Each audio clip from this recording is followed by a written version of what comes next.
Welcome, y'all. It's my favorite podcaster, Donna D, and the Urban Mommy Podcast.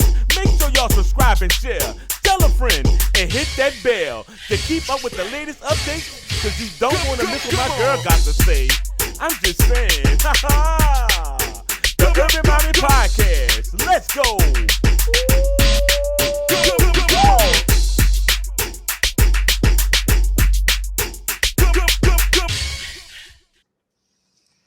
Hello, everybody. This your girl, Donna D, aka the Urban Mommy, and I am back with another podcast. Today, we are going to be healing each other with spirit, and I am joined by Laura Bonetszky-Joseph. I just wanted to say it, but we're going to call her Laura. Welcome, Laura. Thanks so much for joining us today. Well, thank you for having me. Of course. Okay. So let's get started. And the way we like to introduce ourselves is to basically tell everyone who you are. Well, like I said before, that's like opening up a can of worms. I can go into so many different directions of who I am, but I guess I can go into I am a multi generational healer and intuitive. I'm an approved teacher out of Kyoto, Japan, and some Japanese therapies. I've been practicing spiritual based integrative holistic therapies for almost 20 years now professionally. And it kind of, even though it's been multi generational and I've been doing it most of my life, I think it takes some time as a traumatic event to kind of snap you out of that. I do a lot of trauma work and I'm very active in the domestic violence community also in Boston. And I've testified on 11 different legislative policies and bills in Massachusetts, everything from prison reform and all kinds of things. So I'm an author of 2 books, and I also have the podcast Triggers in Spiritual Medicine, which really addresses the intersectionality of a lot of what is making our culture sick, because a lot of what I see is one root issue and a lot of problems. That is a good way to say it. So, how was it for you, like when you were growing up? I always like to look back and see how our lives changed from childhood to now. So it's interesting. A lot of work, some of the work I do is generational trauma. And part of how I actually even got into doing my own business was by accident because of what I like to call healing the broken me. I grew up in, on the surface, it looked like white suburbia. Mommy was a nurse and daddy was a doctor, but it was a lot of domestic violence. My dad grew up very poor. He grew up in an immigrant family. And so there was a lot of serious abuse that was placated. Whatever happens in the family stays in the family. You don't talk about it. 10 years at Catholic school. And also being a natural intuitive, almost getting kicked out of Catholic school in second grade because I said, "Hey, I want to pray for my grandfather because he died of a heart attack in second grade." And, a week later, he dropped dead of a heart attack. And so there was a lot of questions around that. And so I grew up with like a lot of this duality, and again, one of the things I know in my own healing journey, with me doing a lot of what I call the unpacking mode, when we're unpacking a lot of things we normalize, whether it's cultural or society or trauma or whatever it is how much we normalize things. So when I was after leaving my domestic violence relationship, well, you can go back. So domestic violence there, I lost my virginity to a rapist. Then I lost my first job to somebody after college, to somebody who I just reported, say, "Hey, can you tell this guy to keep his hands off of me? He's groping me. He's telling me he wants to go home and have sex with me and all this other stuff." And next thing I know, I was fired the next day just for saying, "Keeping your hands off of me," to then moving into, my abuser. So it's like you look at, like, where does all this stuff come from, right? And I think what happens is we normalize things, so we don't know how to spot signs, or we think we're doing it. And but it comes down to the energies within us and how do we unpack that mentally, emotionally, spiritually, and physically. And so that's kind of 52 years summed up in I guess a couple minutes. So it's been a lot of extremes in my life, a lot of extreme highs and a lot of extreme lows. And I mean, and as a high, I bought my first house at 19 to basically almost becoming homeless in my 30s, because of domestic violence, where I spent 17 years trying to leave an abuser because once I left, he used the family courts to continue patterns of abuse. And because I was a fighter, I was always taught, I was the oldest in the family. So I think my father and his culture, I should have been a boy. So I was raised like the boy, so I was raised that I could do anything a guy could do. So on that end, it's like, again, the extremes, right? I could do anything a guy can do. I was equal to a guy. I could accomplish anything a guy can do. But yet, until I was met with family courts, and it really hit me hard at how systemically oppressed it is in the system. Wow. And so the louder I kept screaming about protecting my kids and it wasn't happening, I thought, okay, I'm going to go back then. It was Blogger. You blog about family court, you blog about the failures of the system, you blog. Next thing I know, and I had a 2020, I think it was a 2020 reporter or somebody reach out to me at the time and wanting just to know more information. Nothing came out of it. And next thing I know, I had a target on my back and I was thrown in jail as a form of silencing me, where I was denied my right to a lawyer. I was denied a bunch of other things. And I got to see systemic oppression for the first time that I never thought I would ever experience. And I do a lot of community service. So I was like, what the heck? I mean, on the other end, it's like I was nicknamed Dr. Doolittle growing up. And here's this girl that can talk to animals and, does all this healing stuff. Even ever since I was a kid, I always wanted to help the disenfranchised. It's just been in me my whole life, whether it was an animal or somebody that I said, no, like anything that was like systemic injustice, I just couldn't sit by. That's just kind of how I always was. I guess hearing how my grandparents immigrated here and some of their struggles and you just learn about all those different things. But then actually facing what you were fighting for and going like, holy cow, now you're adding a whole different level of not only systemic oppression, but corruption. And Mm. that's kind of where some of the books came in, because the more I became outspoken, the more I had a target on my back. So you said the target on your back, was that from the situation with the family court, or was that, what was that exactly? Yeah, so family court, and this is where the blessing in disguise comes in, because if I, at the same time, if I didn't go through what I went through, as my dad said at one point, it's the most expensive college education you've ever had, Mm, mm, right. but you don't know what you don't know until you experience it firsthand. So like especially if I'm talking to all the white folk that might be watching here, you don't know systemic oppression until you actually experience it. Hmm. Because you know, they threw me in jail for 30 days plus 6 months of criminal court community service for $300 because the Department of Revenue didn't take it out of my checking account at the time. It was Lord. en route as a way to punish me. And it was a way, because a week before, my ex's lawyer said she's going to jail anyway, as Mm, if it was already premeditated. wow. Okay. So it's like, how does he know that unless it was already a done deal a week ahead of time? So that kind of blew me away, that I always thought that the truth shall prevail. The truth shall set you free. We're taught that, right? You speak truth, the truth will set you free. Like you can't, you know, and then be like, wait a minute, like, Right.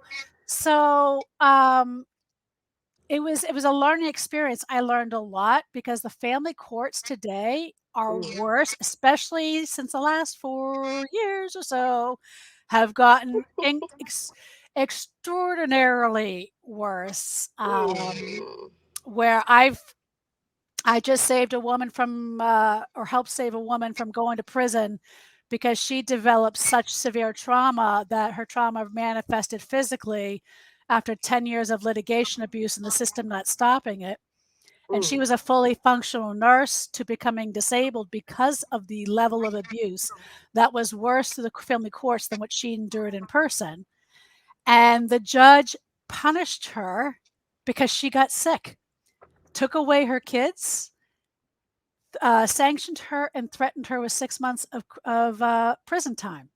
That is almost $70,000 of taxpayer money to punish a victim of domestic violence because she got sick because the system isn't stopping the level of abuse in the courts. Wow.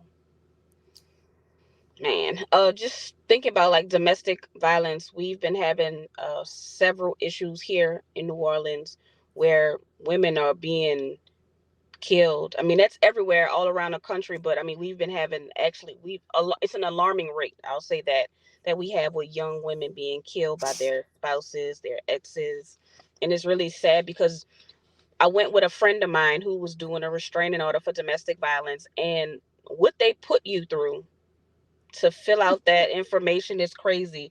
And the lady just basically gives you a packet, and the packet is all, of course, in legal jargon. So some of the people probably don't even understand everything. They don't. So And my their friend was brain isn't like, always functioning in an effective way. I always say it's like right, if you're talking to a victim of domestic violence, especially if they're hmm, going for a restraining order for the first time, you're talking to somebody as if their finger is stuck in an electrical socket yeah, because the nervous system is fried. yeah, they need to give you an advocate the minute that you go down there, because they, like I said, and then the lady just told her fill out everything, just check everything off, and I was telling her no, that doesn't make sense, because I think in New Orleans it was just a domestic, it wasn't really domestic violence, but it was like a threat of violence. So it was like, I'm going to kill you. But the only form that they give you says stalking and something else. So that's the only form they give you when you go down there to do a restraining order. So when we were sitting in court, the person that went before us, she was trying to explain her story, and the judge was telling her, so he's stalking you? And she's like, no, he's not stalking me. And she said, well, that's what this letter just says. It says that you said this person was stalking you. And she's like, well, no, the lady told me to fill it out. I was just trying to, so it was a mess. And then what happens is the victim looks bad in front of the judge as if it's the victim's fault. Yeah, we have just in the past 18 months or so, domestic violence related homicides in Massachusetts are up 40%.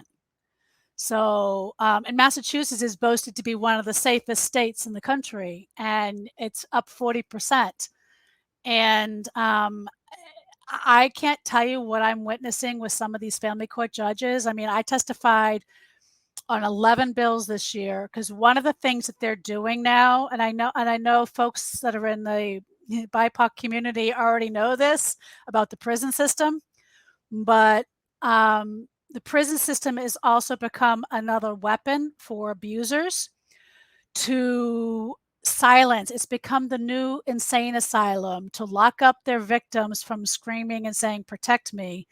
And because family court judges, there is like a family court judge can lock you up for an indefinite amount of time for no just reason. Think about that. And because of that, the ACLU won't get involved.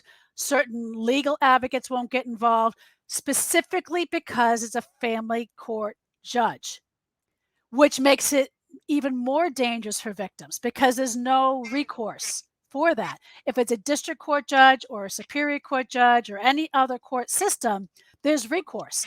Right. There is none for a family court judge. And that to me scares me. Like that's some of the things like they want to build a $50 million women's prison in Massachusetts. And I said, what? Just so you can say I'm being too loud. I mean, they're already doing it now with the Gaza thing, right? And I tell victims of abuse, you want your story heard, you want to be believed and heard, you got to fight for other children and other people that are equally as oppressed because we have the same enemy. Every single one of us have the same enemy. The same enemy is behind all of this for the most part, right? Because it's the same type of person that does this.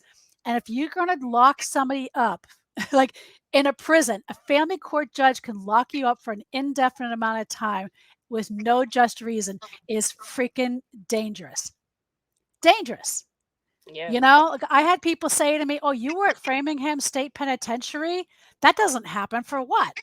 And I said, "Because DOR didn't take out $300, and give to my ex, and I refused to cut him a check because he had already stolen my identity like 4 or 5 times. He's broken into my house. Nobody's done anything, and I wasn't gonna give him another chance to know my banking account information and routing numbers so he can then just go and impersonate me and steal more money and then have nothing else be done about it."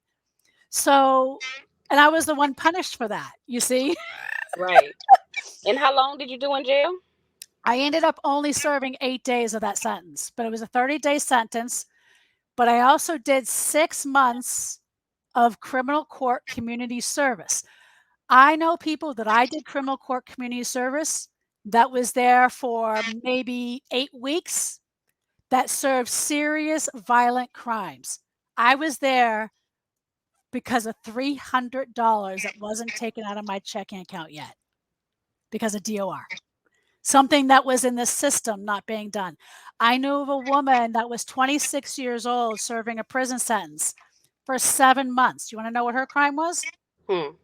Her crime was, now, if you all remember, like the recession of like 2013, that was compared to the greatest recession since the Great Depression, Mhm. right? She lost her job. She couldn't find another job. She was a single mother. She was forced to go back in and move in with her parents, which then meant that she was sleeping on the sofa. So, daddy, who had not been active in the child's life ever, pretty much, and had trouble even paying child support, decided to get full custody. He got full custody because she didn't have permanent housing solutions, and he did, despite history of abuse. And she lost her job, and the judge sanctioned her to pay his legal fees of $5,000. She was unemployed, living on a sofa as a single parent, and during the greatest recession, and she had 30 days to come up with $5,000 or she was going to jail for 30 days. She had, guess what happened in 30 days? She didn't pay it. So she went in for Mm. 30 days. And then when she came out, she had 30 days to come up with $5,000 as an unemployed person during the greatest recession with no job, or she had to serve 60 days.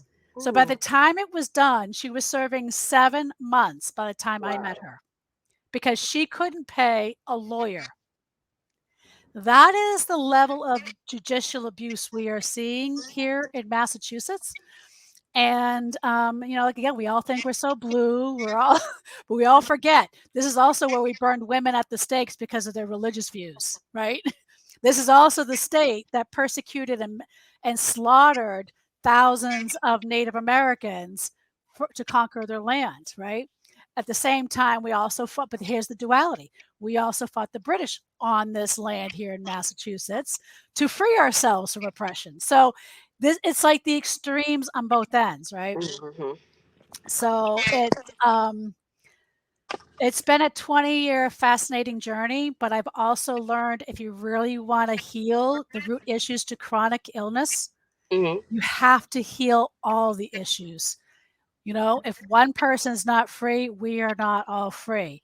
And if you That's want, true. if you want to heal your own stuff, you can't heal your own stuff and become fully healed unless everybody around you is equally has at least the same opportunity and the same ability, and addressing the root systems.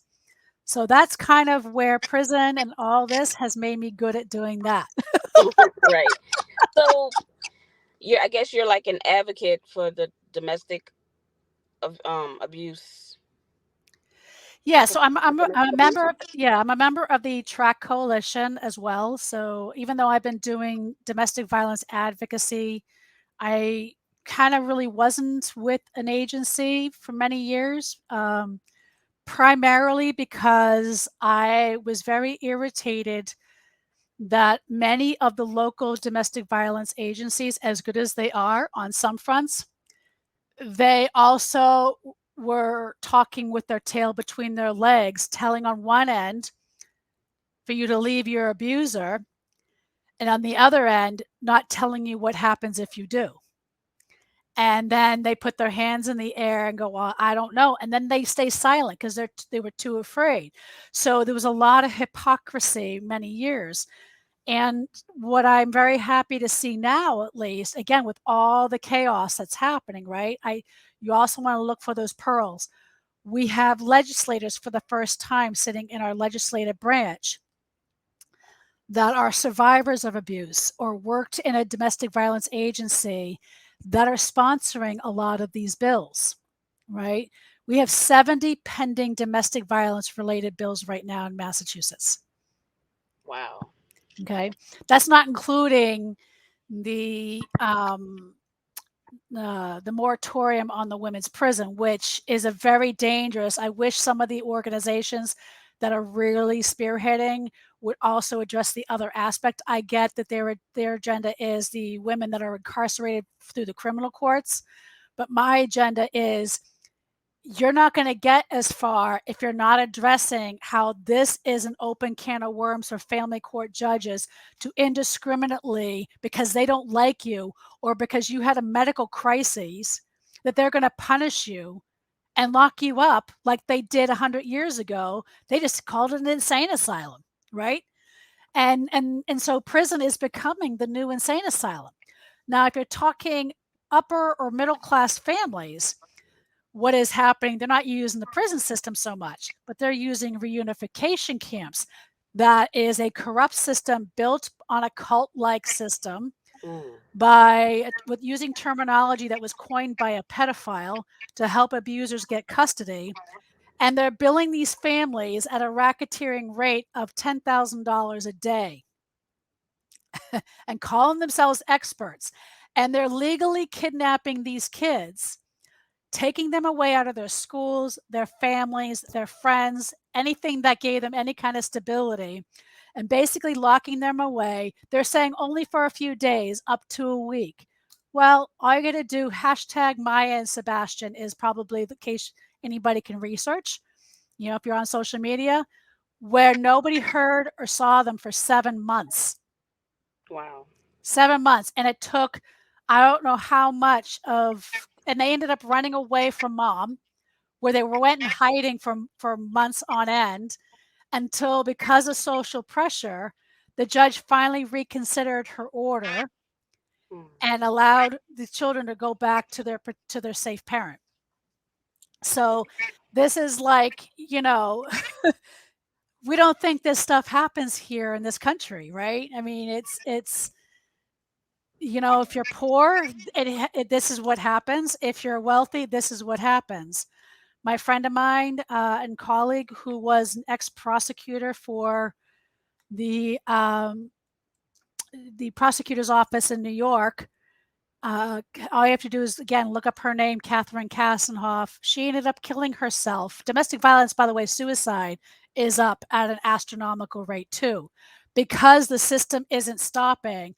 And if you're constantly doing this and you're asking the system and you're getting pummeled, not only by your abuser, but you're being threatened, abused, and punished by the system on top of that, a lot of victims are opting suicide because it's safer. Wow.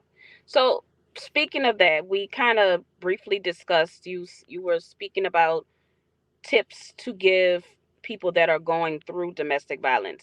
I Yeah, have a different question. So, sure. what advice do you give to the friends of those people?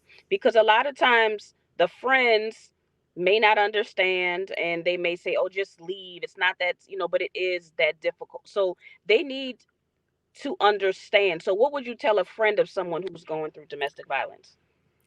One, I would say listen. The biggest thing that victims need, their head isn't always acting rationally. So take out judgment. If you really are a friend, you really need to be there. There's an estimate that it takes 7 times of trying to leave before a victim leaves. And I believe it probably, especially after the last several years, that number, I wouldn't be surprised, is doubled now, because it is incredibly unsafe to leave. Okay. So when the people that on the surface say, "Oh, well, he's just verbally abusing you." Well, there have been people that only dealt with verbal abuse ended up being murder victims like afterwards, right? So because I mean that's what happened. I think in Maryland, this guy lost custody, and that day actually tracked the judge down and killed the judge. I think I heard that. Yeah. There was something that happened here recently where a lady was trying to get protection from her ex-husband. It had been going on for, several years. You don't get as much help as, as you would think. So she really didn't have help, and of course that's the kid of the father of the kids. One time he came to the house and said that he would burn the house. The police came in and they stopped him. Even though they had all that stuff going on, nothing happened, and he just recently went in the house and burned the kids to death. It's gotten worse. So where friends can come into play is one, be there for when the victim is ready without judgment. Don't judge them if they go back. They need a place to fall when they're ready to leave. Two, educate yourself on what coercive control looks like. And some cases, like I have clients of mine that I do some work, and then they'll have a friend and they'll ask me about, well, what can I do for my friend? And a lot of times I will say, just in this case, maybe just send them a thing on coercive control, because sometimes they don't realize what they're going through is coercive control. Because again, we as victims, like for me, I thought my ex-husband made me believe that I was what was wrong with the marriage, that the reason why the abuse and everything I endured was like my fault. Okay. And because I grew up in a kind of like a broken home, I said, okay, well, it must be because of how I grew up. That must be my fault. Right. Now, also realizing my ex-husband was from Trinidad, and understanding Trinidadian culture, which I didn't really understand until about 10 years after I divorced, and really understanding that culture of abuse and the objectification of women and all that stuff. So, um, so really understanding coercive control and maybe giving little tidbits of, do you think that maybe so and so might be doing this? I just thought I'd just give this to you. Maybe that would be helpful. But also do it in a way that is safe. So make sure that if you're going to be sending information, make sure you're doing it through safe means, because that's crucial. Um, maybe helping get a second phone, where, that the husband or whoever the abusive party is doesn't know about. Help them come up with a strategy to save money so they have money to escape. Those are some really important things. And finally, make sure that they have or get involved in a domestic violence support group, or have a domestic violence trained therapist that can help them with the leaving process. So they have a plan to leave. That's really, really important. I didn't really understand that even though I knew it here, I didn't really understand the importance of it.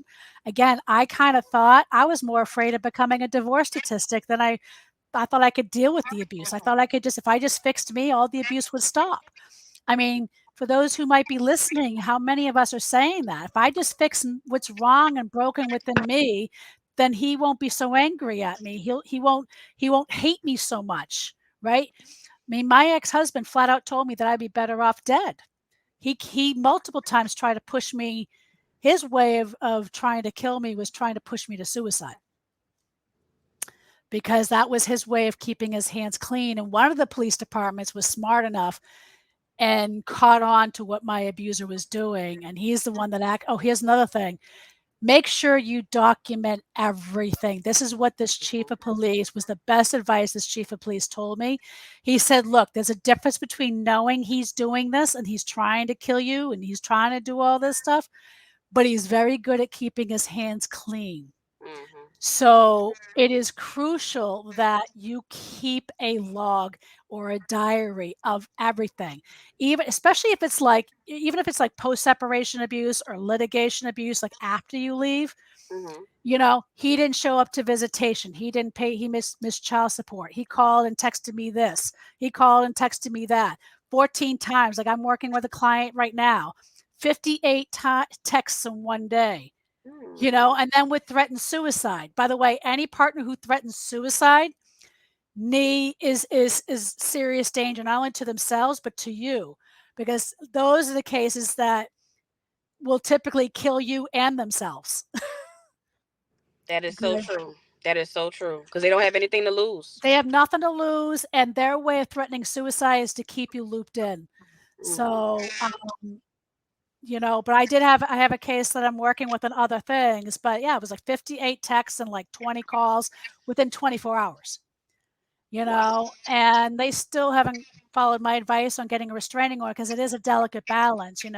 A restraining order isn't always the safest way to go. But what I sometimes say is file a police report, if not a restraining order, because Mhm. you're creating a paper trail. Paper You're trail. getting it documented. Because at the end of the day, if something happens or you have to leave, or if you're fighting for custody and no Mhm. issues of domestic violence has been brought up, you have a paper trail through the police department or third party means documenting the history of abuse. So, and a lot of times abusers are narcissists. So they are very good at hiding and manipulating. So what do we do, or what do we say when they do go back? I know you said no judgment, but how do we handle it as a friend when they do go back? You just have to love them and understand, you know, there's an aspect with abusers, there's like an endorphin high that happens, right? Because we see the humanity in our abuser. And depending on, some abusers are narcissists, some of them actually get off on hurting us. And then it's the other ones where it is hurt people, hurt people. So there's different grades of abuse, right? Um, but we all like to see, because we love them, right? We were emotionally attached or we are codependent with them. And many times what happens is they love bomb us. They romanticize us. So part of that's the cultural conditioning, right? Mhm. So it's helping them to unpack that Cinderella kind of mentality that we have with our abuser, right? I mean, think about it. Prince Charming. Prince Charming is a narcissistic control freak, right? Hey, I'm going to turn over all my power. Rescue me, rescue me, rescue me. That's it. Mhm. That is code word for turn your power over to your abuser, because a lot of times they come in as the fixer.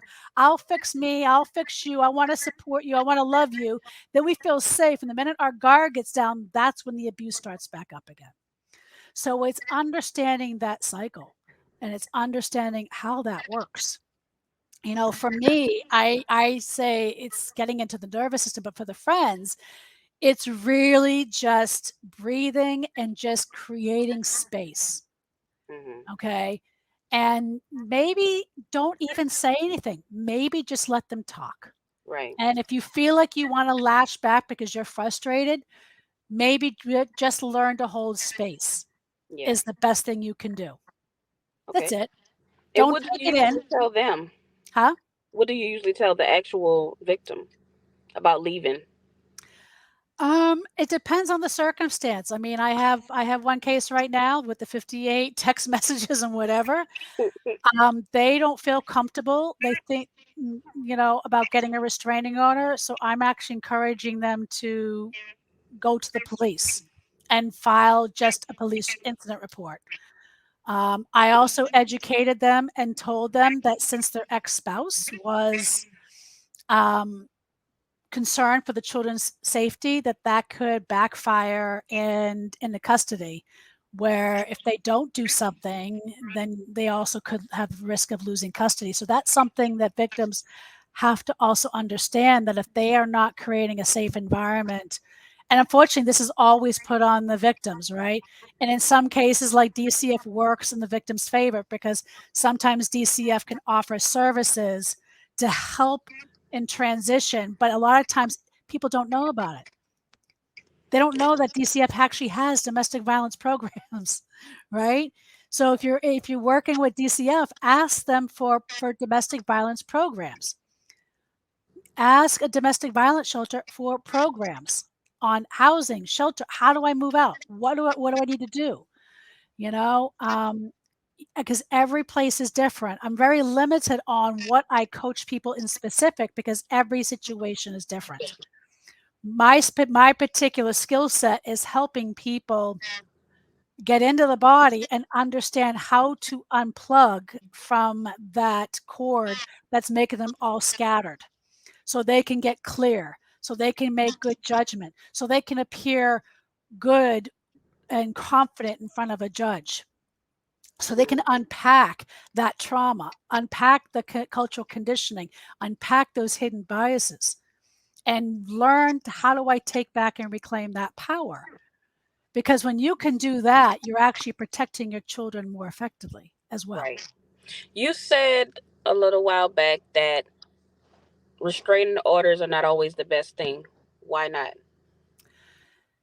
It depends on the state, depends on the jurisdiction. There was a case, I believe it was in Arizona, where it was a case where a woman had this guy hung himself in front of his kids at a kid's birthday party, or tried to. And so she got a restraining order. He had unsupervised visitations with a restraining order. And he ended up, to make a long story short, showed up late to return the children. She kept saying he violated the restraining order, violated the cops. He's a loving dad. He'll return them. Like 30 calls later, kids weren't returned. He finally shows up at the police department. The kids are all dead in the back of his car with a gun in hand, and he died police by suicide. So a lot of times, especially with the gun debate, there's a current pending Supreme Court case right now where whether or not it's constitutional to take guns away from documented abusers.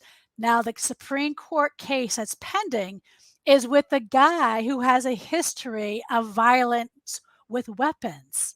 And he says he has a constitutional right to carry a gun. And I think one of the justices even asked the guy's lawyer, like, do you consider yourself, your client, violent? And he's like, yeah. So, like, but the fact that it's made it to the highest court on a constitutional level is scary. So in those cases, this is where it's state by state.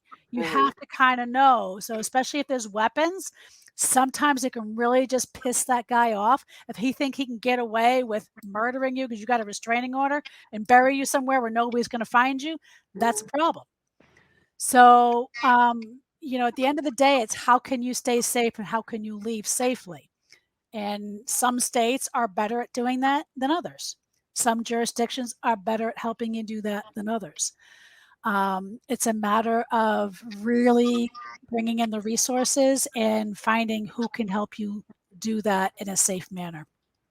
Have you ever had to deal with a man as a victim? Yes.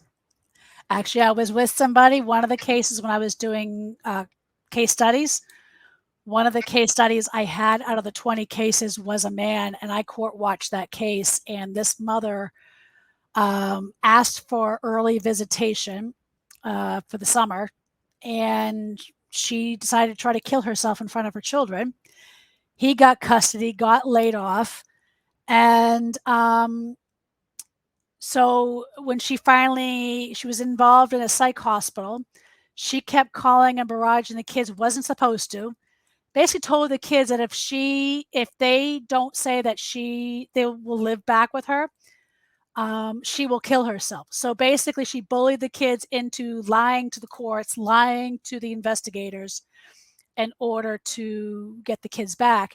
And the father was punished with retroactive child support, even though he was the primary caregiver for 3 months while on unemployment. So yes, I have seen it. The numbers aren't For every 20 cases, I've seen one man, so it's that's just my numbers. Right. I know Sure. everybody has different numbers, but it's different. It's different. And the men that I have heard about and seen and talked to, um, they're not the ones screaming like Johnny Depp. Right. um, she abused me. She abused me. I'm going to get you. I'm going to get you. They don't behave that way. They don't go men too. What about us men too? Those are usually the men that I usually say red flag, red flag, red flag, red flag. Yeah. When it comes to kids, do you think that kids should have say so in which parent they live with, and if so, about what age? I'm really not an expert on that. Mm, I think, after what I'm seeing happening with the reunification camps, I think it really depends on the case. mm, I think if the kids are telling third parties they want to speak and I think it's going to be beneficial, yes, but I don't think it should be where I can't really speak to that because I'm not an expert. I'm not a mm. psychotherapist. I'm not on that aspect, but um, I think absolutely kids should be able to speak. But I just gave you a case where kids were manipulated, right? Right, and that's why I really was asking, because I was wondering if they actually got to talk to the kids and like get them apart and really, really break it down. Would they be able to find? Because we always see these sad stories of these dads who are super dads, and then the mom comes in and takes the kid, and then the dad is, and sometimes the dad is right, but they do a really good job of painting this story online on social media. So the reason why I'm asking, because if that story that they paint is really true, would it be a good job to start asking these kids, like, who do you want to live with? Yeah, I mean, that's where we have to unpack the case history with abuse. Yeah. And usually there's a pattern that happens and emerges in family court that one parent is really going at it at the other parent. Yeah. Like they're just going at it. There's like a revenge tone. There's like I'm going to get you tone. Mhm. Like my ex, we had a contempt hearing with my ex one time. He showed up 3 inches of thick of motions in one day that wasn't properly filed. And the Mhm. hearing ended up being all about that shit and nothing about the contempt. And my contempt ended up not being her. So they do it to muddy. And Mhm.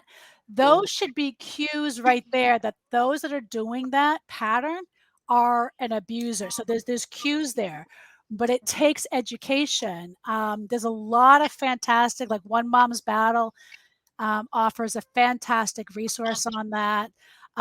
There's the National Protective Parents, I think, Association.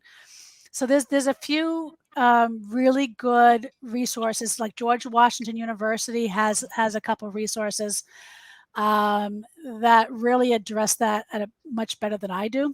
Mhm. that I would consider experts. Especially in the realms of like coercive control, Yeah. because coercive control really requires somebody who's expertly trained.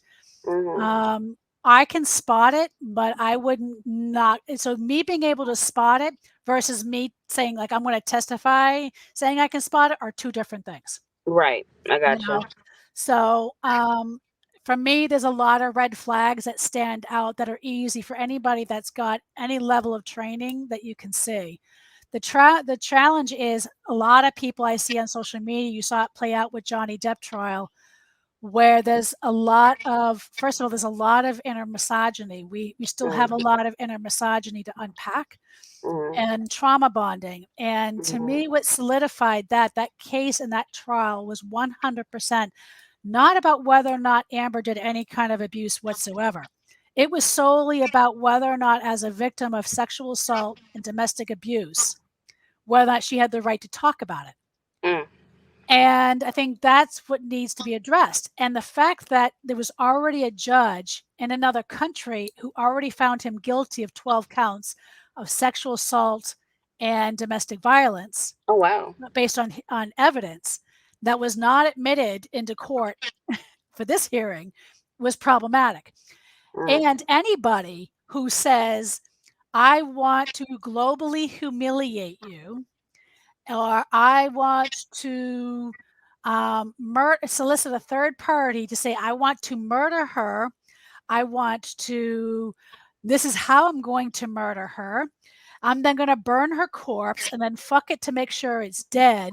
Like, that is some serious, like, that is not somebody who's a victim of abuse. That is somebody who is not right in the head, and it's not mental illness. It's called narcissism, and it's called misogyny and abuse. That is the talk of abusers. And that right there solidified it for me. It didn't matter what she did because that wasn't about what she did. Right. So, and that's a whole other topic for another Right. day. But, how do we do this? This is why I think we have a lot of unpacking to do. We have a lot of unpacking. We have a lot to unpack. We have a podcast episode that we record. I think it's episode 5, if I'm not mistaken, where it's called How the Burning Times of Witches Influence White Women Culture Today.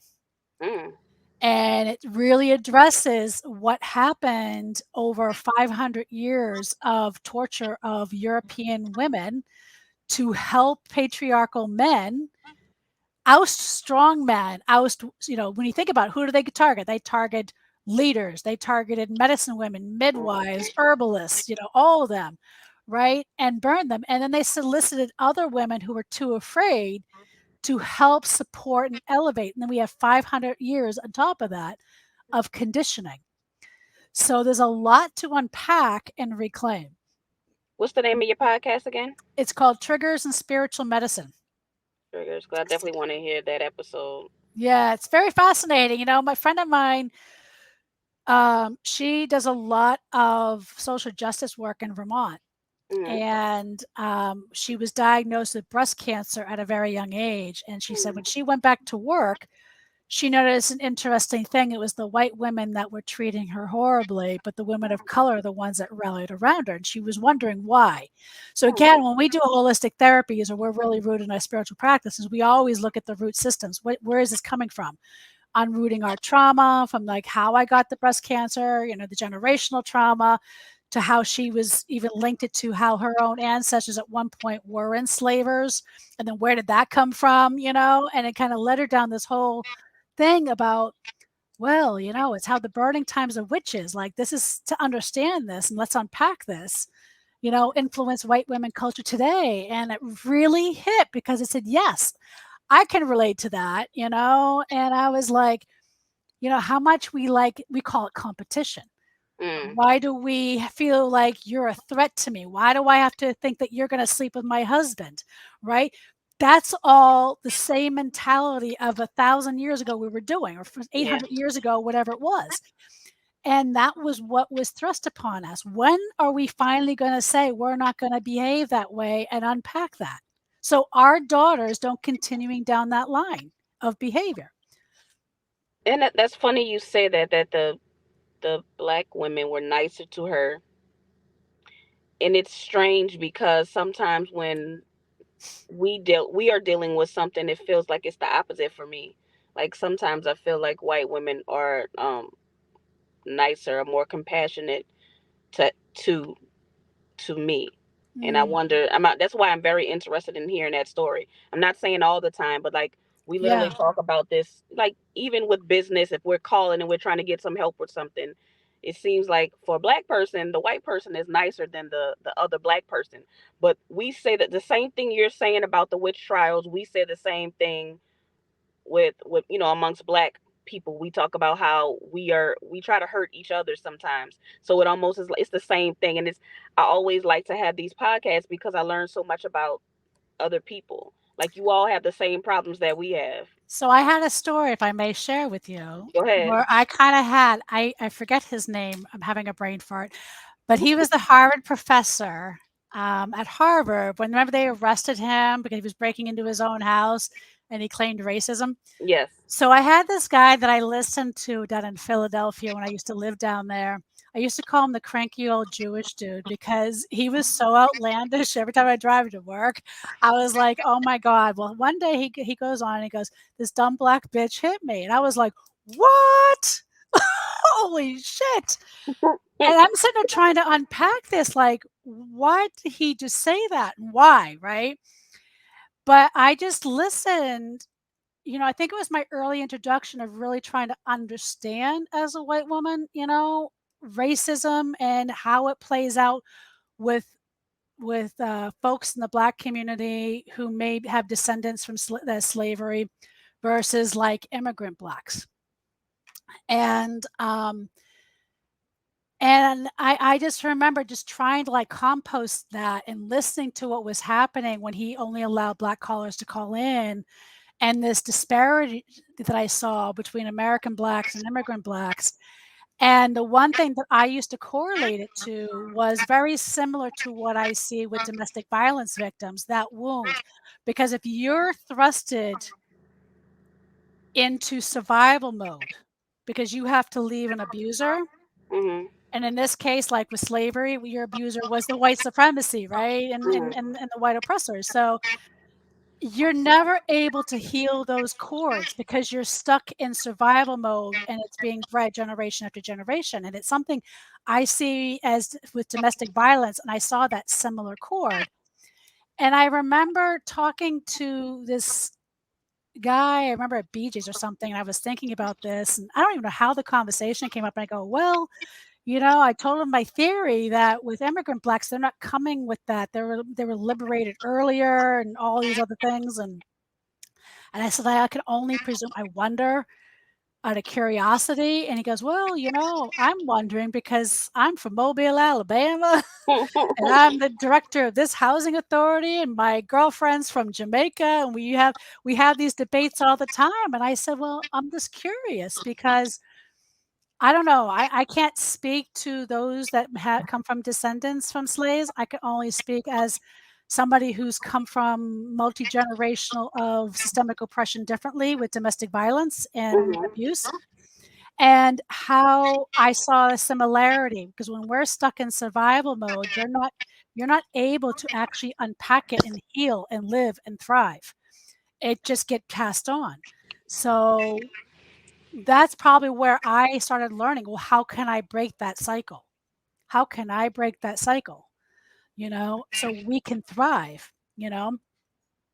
and that's just kind of where where we ended up, so to speak, but yeah. So that's kind of, I don't know if that resonates, but I wonder if the difference is because of you being in Louisiana that the level of oppression was stronger there, or there was less Mm-hmm. freedoms maybe just from a geographic, I don't know. Right. That'd be a curious conversation to maybe see, right? See, right. So, what is healing with spirit?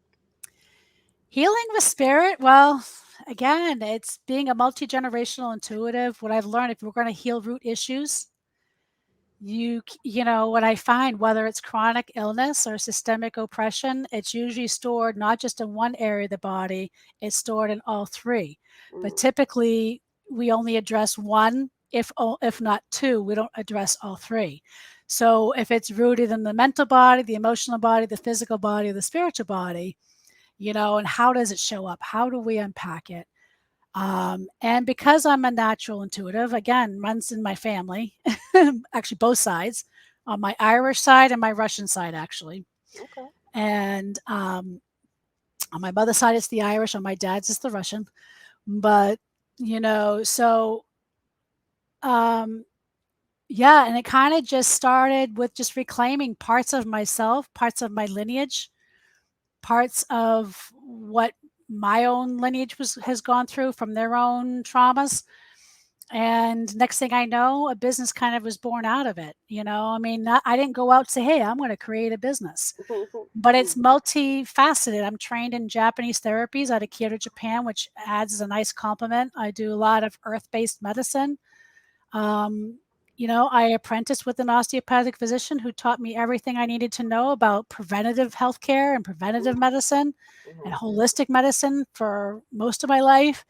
So a lot of it's all weaved in from an integrative standpoint. And, what I've also learned, if you're going to do spiritual based therapies, if you're going to do spiritual healing, if you're going to do psychic readings, if you're going to do all this, I've been calling it on the New Age community, which is another code word for white supremacy. And you can't be doing it and say, oh, well, I'm just going to be open to everybody, but you're not going to unpack your own whiteness and cultural appropriation. I mean, it just, there's all these tentacles. So a lot of my teachers, because a lot of them are rooted in indigenous practices, whether Japanese, Native American, Celtic, um, have taught me about sacred activism being a huge part of the healing work. It's like you shouldn't be doing healing work if you're not actively engaged in sacred activism. So it's kind of weaved in there together, Right. and I always say you can't do trauma work if you don't know the system. And say you understand trauma if you're actually not engaged with like the family courts, or you're not actively engaged in legislative and policy making. You can't possibly know unless you're doing that work too. That's so true. All right. So, can you tell us a little bit about? Now, you have two books. Can you tell us what led you to write the books and tell us a little bit about them? So I had about 4 or 5 rough drafts, different books, 4 or 5 books. This is probably like the fourth one that got published, but the first one. But so I started off with this one here, Secrets to Healing, which is the invitation to heal the roots to chronic illness and trauma. And so we address the broken healthcare system and kind of like the white supremacy there, as well as the Reiki industry, which is unpacking, which is more not really unpacking, it's really calling in the cultural appropriation of Japanese therapies Mm-hmm. and asking people to show up better. This is rooted in the original teachings and secrets that people can do every day. But it also shares a lot of my story because kind of shows you where I was to where I am now Right. over 20 years. But this one ended up being the first one because I was asked when my publisher found out about my story, she's like, you have to write a chapter in this book. So this one actually became the first one. Okay. This is feisty, dangerously amazing women using their voices to make an impact. And the Mm. story I share in here, my chapter is called #MeTooFamilyCourts. And Mm. it's all about my story. I call it the incarceration story of family courts. Okay. So that's kind of where that is. And then I have the podcast, Triggers in Spiritual Medicine, which basically, since the spiritual medicine is the piece that is often missing with how we're broken, and it's not about religion, it's about the spiritual piece of who we are. We've gotten Mm. disconnected. Okay. The body wisdom, all that is all connected. It's all that soul piece, our ability to hear, our ability to see, our ability to think, our heart, all comes from electrical stimulus. That electrical stimulus is connected to the soul. So Mm. there's a physiology associated that we have forgotten about, and it's remembering that, it's reclaiming that. So we have a sacred pilgrimage to Ireland to help us unpack patriarchy, to help us unpack trauma and our old stories, unpacking church indoctrination on sacred lands. Some of these places have been standing for 6,000 years, and the feeling there is so freaking fantastic and sacred and special, Mm-hmm. in spite of what the Vikings have done, the Norse have done, the English have done, you know, with Ireland's own history of genocide that they Mm-hmm. experienced, that we also forget, you know. So Yes. All right. So, can you tell how can we follow you, keep up with you, or your social media, your website? sure. So I'm on almost every platform, either healing with spirit or healing trauma through spirit. Uh, and my website is www.laurahealingwithspirit. The podcast is Triggers in Spiritual Medicine. It's on YouTube and almost every streaming platform that I can think of. Okay. Oh, good. So it's on YouTube as well. Yes. Perfect. Okay. Yes, it All is. right. So, wait, hold on. I like to ask everyone this question, and my question is: if you could go back and talk to your 17-year-old self, What would you tell 17-year-old Laura? Hmm. That's a good one. Um, I would say, the problem is I would know what I would tell her, but I would say she'd probably do this to me. And it would be, "Laura, you need to deal with your shit, stop running away and heal some of that stuff. Stop thinking that you're gonna find love externally. There is no Cinderella story, let's unpack some of this stuff so you can reclaim stuff," and I'd be like, "Fuck you." So that's that I can see also happening at the same time because I think if we're real with ourselves, there's that Right. duality that comes out as well, right? Right. But she'd probably put it in the back of her head and she'd be like, somebody told me that. Yeah, it's listen to your instincts. Stop running away from the intuition piece. Because I think at that 17, I was still kind of doing it, but I started running away because back in the 80s, it wasn't okay to have the gift to be able to hear and see and speak to the spirits, Mm, those of the spirit world, and but it should be respected and honored with integrity. yeah. And that's the colonizer mentality that we all have to kind of unpack, right? So it's you know having the gift and knowing how to use it in a place of integrity is important. Gotcha. Okay. One last thing before I let you go. You say you say unpack. And I know that really just means kind of deal with everything. How do you describe unpacking? Because you say unpacking for a lot. So how do you describe unpacking? So it depends on what we're unpacking. If a lot of times it's doing the shadow work, it's Okay. facing hard truths, Okay. it's being uncomfortable and Mm, being okay with the uncomfortable and facing it head on and not running away from it. It is allowing yourself to process hard things. It's allowing yourself to process trauma. It's allowing yourself to process grief. It's allowing yourself to, and there's also a level of understanding presence mm, and being present with hard things, being present with maybe admitting that you have a little white supremacy, you have a little inner misogyny, you have a mm. little patriarchal issues in church indoctrination that the belief systems, and really looking at that and saying, geez, I didn't realize I had that, and being okay with admitting that and working on how do I change that. Okay. I like that. Okay. Cool. All right. So we have come to the end of today's podcast, and I do want to thank you so much, Laura. I really enjoyed your discussion. Well, thank you, It, Donna. Thank you for having me. Thank you for allowing us to share some kind of hard topics here. And we kind of shared yeah, some pretty hard things that not everybody's comfortable with. right. And I mean, sometimes you have to get uncomfortable if you want to, if you want to fix things. You want, like you say, unpack.